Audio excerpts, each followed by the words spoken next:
Kanisa la PCEA nchini limeitaka Wizara ya Usalama kufanya haraka kukomesha mashambulizi yanayoshuhudiwa katika mikutano ya kisiasa, likionya kwamba visa vinavyoendelea kushuhudiwa vinahatarisha usalama humu nchini.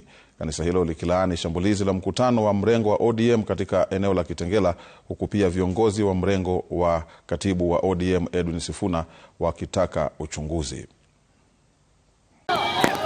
Kutibuka kwa mkutano wa Linda Mwananchi mtaani Kitengela siku ya Jumapili baada ya polisi kuingilia kumeiweka tena kwenye darubini idara hiyo inayolaumiwa kwa kutumiwa kuwakandamiza viongozi wanaopinga serikali.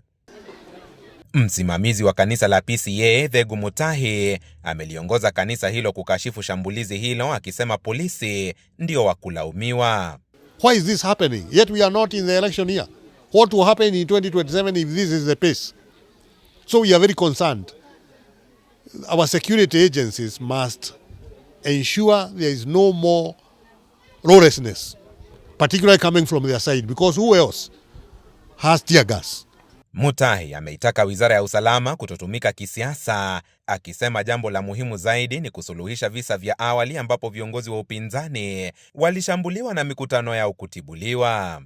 Like what happened in Othaya, nobody has been arrested to date. Are they waiting for us to forget that that happened? Yet it was a very ugly thing. We need people arrested and taken to court and the due process of the law taking its course. Haya yanajiri huku baadhi ya viongozi walioshambuliwa mtaani Kitengela wakishutumu matukio hayo.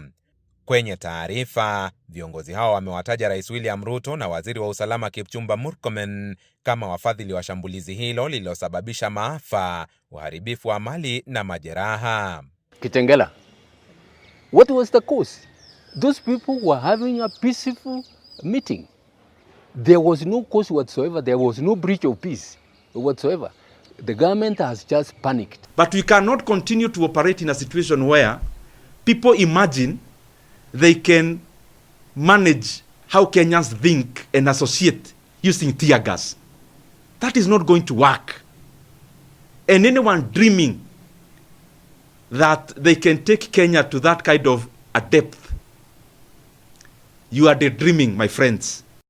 Wamesisitiza kuwa wataendelea kuwashirikisha Wakenya kwenye mikutano kama hiyo na hakuna atakayewazuia kufanya mikutano. Kama Mwangi, runinga ya Citizen.